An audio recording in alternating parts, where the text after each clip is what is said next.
orang yang mau masuk surga pasti mengucapkan la ilaha illallah. Kenapa? Karena ini adalah miftah, kunci. Sampai Nabi SAW di dalam satu riwayat, saat Nabi nangis setiap malam, Nabi ditanya oleh malaikat Jibril, ya Rasulullah, ada apa? Nabi SAW mengatakan, aku memfikirkan bagaimana keadaan umatku kelak di padang mahsyar.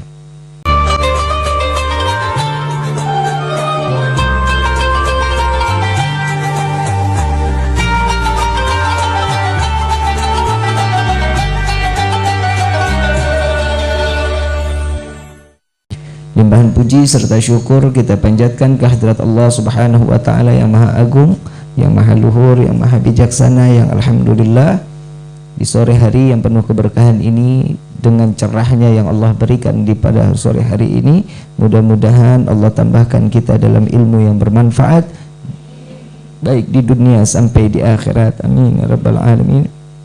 Salawat beserta salam terlimpah curah kehadiran Nabi besar Muhammad sallallahu alaihi wasallam serta keluarga, sahabat hingga umatnya sampai yaumil qiyamah. Amin ya rabbal alamin. Nabi sallallahu alaihi wasallam mengatakan, innakum tud'auna yaumal qiyamah bi asma'ikum wa asma'i abaikum fa ahsinu asma'akum. Sesungguhnya di hari akhir akan dipanggil dengan nama kalian dan nama orang tua kalian, maka pilihlah nama yang terbaik bagi anak-anak kalian. Dan Nabi SAW dalam haditsnya yang dikatakan di dalam kitab Al-Ihya, Ihya Ulumuddin, yang dikatakan oleh Imam Ghazali radhiyallahu anhu radhahu, Nabi SAW bersabda, beliau SAW selalu mengganti nama yang jelek dengan nama yang baik. Seandainya satu orang sudah diberi nama, contoh, seandainya dikasih nama Novi, seandainya diganti nama dengan Nur atau Sofiah, itu nama yang baik. Mungkin di sini banyak yang diberikan nama dengan nama-nama yang baik. Untuk apa? Untuk kelak akan menjadi doa untuk dirinya. Setiap nama itu adalah doa, dan apa yang telah diberikan nama kebaikan tersebut insya Allah membuat kita seperti apa yang diberikan pada nama kita. Pasti cocok insya Allah dengan akhlak. Bib, ada Bib namanya bagus tapi kelakuannya masya Allah luar biasa, bejatnya bukan main. Ada yang dikatakan itu keberatan nama, ada juga. Ada juga yang kali namanya nama Nabi dulu baru nama Allah, itu keberatan nama. Ada nama Allah disanding dengan nama Nabi, ada juga. Makanya ada orang mengatakan diminta nama, dia udah kasih nama duluan kepada anaknya, seandainya Siti Khadijatul Kubra. Saya bilang jangan, itu berat, nggak akan pasti kuat. Pastinya setiap tindak tanduknya akan menjadi nggak baik. Maka diganti, Khadijahnya dipakai, Siti dan Al-Kubra-nya dibuang, diganti dengan Khadijah apa, Nur Khadijah atau apa, Khadijah, pokoknya Khadijahnya yang dipakai, sisanya dipakai dengan nama-nama yang lain.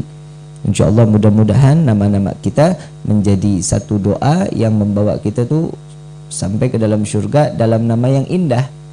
Ya, kasih nama yang baik-baik. Jangan begitu hamil baru 1 bulan, baru 2 bulan Habib minta nama buat anak. Jangan dulu, nanti mintanya sama yang orang soleh lainnya. Kalau anak belum dikatakan orang soleh, anak cuman orang pada bilang aja kitanya ulama, padahal kitanya juga masih belajar. Minta namanya sama guru-guru yang ada di dekat rumah yang pertama, para kiai, para asatid, para ustadz. Kenapa? Anggap mereka karena suatu keberkahan pula dari mereka yang diberikan kepada kita. Amin ya rabbal alamin. Dan Nabi SAW mengatakan, dan sangat dianjurkan bagi orang tua mengajarkan kalimat tauhid, la ilaha illallah Muhammadur Rasulullah. Jika tidak juga la ilaha illallah nggak apa-apa. La ilaha illallah, la ilaha illallah dibacain. Kenapa? Karena itu yang akan tertancap di sanubari setiap anak, dari mulai dia di dalam kandungan sampai dia umur dalam keadaan baru dilahirkan, saat ditimang, saat digendong, saat Diapain aja ini anak? Ajarkan nama Allah dan nama Nabi Muhammad SAW. Kan ada ya, la ilaha illallahul malikul hakul mubin Muhammadur Rasulullah sadiqul wa'adil amin. Kan ada kan ya? Itu kan doa.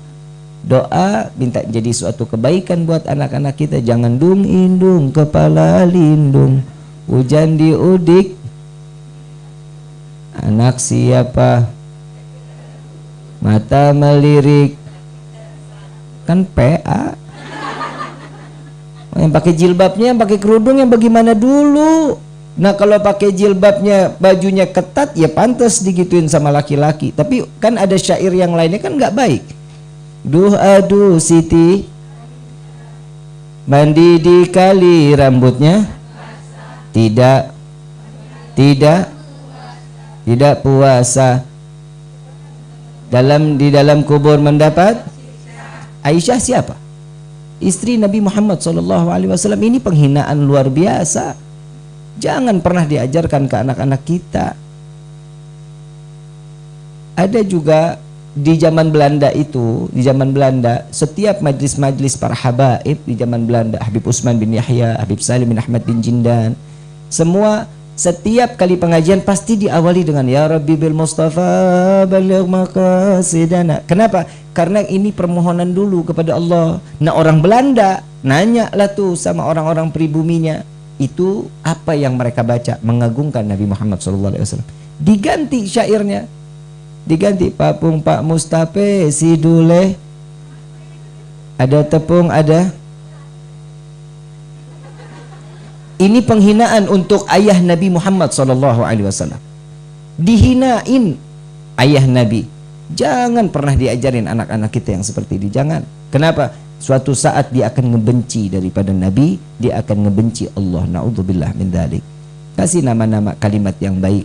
Sampai Nabi SAW mengatakan di dalam hadisnya, Miftahul Jannah la ilaha illallah. Ini adalah satu kunci. Orang yang mau masuk surga pasti mengucapkan la ilaha illallah. Kenapa? Karena ini adalah miftah, kunci. Sampai Nabi SAW di dalam satu riwayat, saat Nabi nangis setiap malam, Nabi ditanya oleh malaikat Jibril, ya Rasulullah, ada apa? Nabi SAW mengatakan, aku memfikirkan bagaimana keadaan umatku kelak di padang mahsyar, bagaimana di akhir zaman, bagaimana kelak mereka saat mengalami sakratul maut. Malaikat Jibril bertanya kepada Allah, ya Allah, Nabi Muhammad ini tiap malam nangis. Yang dipikirin, yang ditanya bagaimana nasib umatnya. Allah Subhanahu wa ta'ala memberikan kabar gembira kepada Nabi Muhammad SAW. Ya Muhammad, 1 tahun sebelum dia meninggal, selagi dia masih mengucap dan menyebut namaku, kata Allah, dakhulil jannah, masuk ke dalam syurgaku, kata Allah. Nabi mengatakan, terlalu lama ya Rasul, ya Allah. Alhamdulillah. Pertama Nabi mengatakan alhamdulillah, tapi terlalu lama ya Rabb. Sampai beliau mengatakan lagi, 1 bulan sebelum dia meninggal masih dia bertaubat dan menyebut la ilaha illallah, dakhalil jannah, masuk ke dalam syurga. Alhamdulillah. Terima kasih wahai Allah, tapi masih terlalu lama. 1 minggu sebelum dia meninggal dunia, selama dia masih mau bertobat dan mengucap la ilaha illallah dengan penuh keikhlasan, pasti dimasukkan ke dalam syurga, kata Allah. Apa kata Nabi? Alhamdulillah, tapi masih terlalu lama ya Rabb. Sampai dikatakan oleh Allah Subhanahu wa ta'ala, 1 hari sebelum meninggal, sebelum sakratul maut, saat dia menyebut la ilaha illallah dengan penuh keikhlasan, maka orang tersebut wajib masuk ke dalam syurgaku. Nabi mengatakan alhamdulillah, tapi sungguh ya Rabb, masih terlalu lama. Sampai Allah Subhanahu wa ta'ala mengatakan, sampai ruh sebelum sampai di tenggorokan dia masih bisa mengucap la ilaha illallah penuh dengan keikhlasan, dakhulil jannah, tanpa dihisab oleh Allah Subhanahu wa ta'ala. Maka Nabi SAW mengatakan alhamdulillah, untuknya mudah-mudahan umatku mati dengan telahnya bertaubat kepada Allah dan menyebut nama la ilaha illallah Muhammadur Rasulullah. Bagaimana kebaikan Nabi Muhammad SAW? Kebayang kita dosanya kita. Sampai dalam riwayat setelah Nabi dengar kabar gembira seperti itu, itulah datang di mana Siti Aisyah radhiyallahu anha wa radhaha setiap malam tidur bersama Nabi. Tapi saat Siti Aisyah tertidur sejenak ngelihat Nabi, udah nggak ada. Nabinya belum tidur saat Siti Aisyah tidur. Dicari oleh Siti Aisyah, ternyata ada di dalam masjid. Dicari, ditunggu oleh Siti Aisyah, sedang apa Rasulullah SAW? Menangis terseduh-seduh sampai matanya bengkak, mengeluarkan. Sampai di dalam riwayat Nabi itu nangis bukan keluar air mata, sampai keluar darah. Sampai netes darah daripada mata Nabi Muhammad SAW. Kaki Nabi bengkak. Ditanya, ya Rasulullah, kapan kau istirahat? Engkau gunakan waktumu untuk selalu beribadah kepada Allah. Kasih waktu sejenak dirimu untuk istirahat. Apa jawaban Nabi Muhammad SAW? Ya Aisyah, jika aku terlelap di dalam tidurku, bagaimana nasib umatku di yaumil qiyamah? Bagaimana nasib umatku di yaumil qiyamah tatkala mereka yang berbondong-bondong dengan pikulan dosa, sedangkan aku tidak memikirkan umatku. Maka dari itu setiap malam aku harus menggelar sorbanku, aku sujud kepada Allah, aku bertaubat kepada Allah. Ya Rasulullah, engkau manusia yang tidak dititipkan dosa. Engkau berbuat dosa tidak dihitung di dalam dosamu. Kemaksiatanmu tidak akan dilihat oleh Allah. Untuk apa salat taubatmu begitu banyak ya Rasulullah? Apa jawaban Nabi? Salat taubat yang aku kerjakan 1000 rakaat setiap malam aku lakukan. Aku berharap kepada Allah, tatkala umatku dalam keadaan mati belum sempat bertaubat kepada Allah, aku berharap salat taubatku ini dapat menambal taubat umatku. Sallu ala Nabi Muhammad. Ini kitanya terlalu banyaknya maksiat, lupa bertaubat, kenikmatan hidup seenaknya. Sampai lupa siapa diri kita di hadapan Allah. Sampai lupa dengan kenikmatan yang Allah telah berikan kepada kita. Kita nikmat semua diberikan, ada yang nggak diberikan sama Allah. Oksigen boleh, habis dari sini jajal ke apotik, tanya oksigen satu tabung berapa. Ya nggak usah yang besar, cari yang kecil.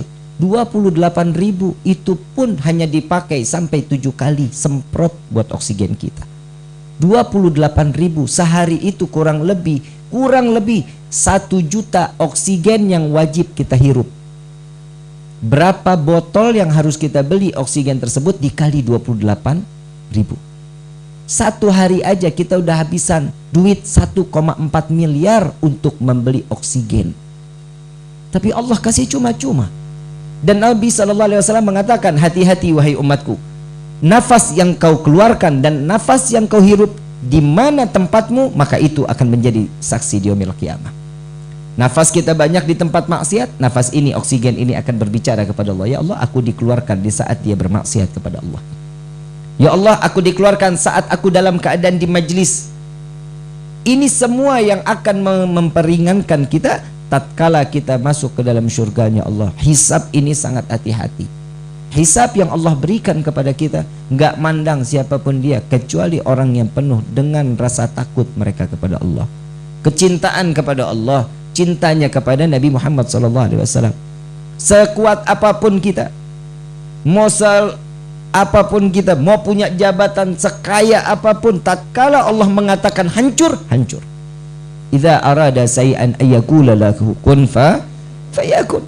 Nggak ada. Mau sekuat apapun, mau dia punya dana sebesar apapun, ingin memberikan satu ketidakbaikan kepada umat Nabi, jika umat Nabi ini istiqamah, orang tersebut istiqamah, berkah di dalam hidupnya, selalu sujud kepada Allah, mengharap keridhaan Allah, pekerjaannya tidak seberapa besar, tapi penghasilan yang diharapkan bukan hanya harta, melainkan keridhaan Allah, maka Allah akan jawab doanya.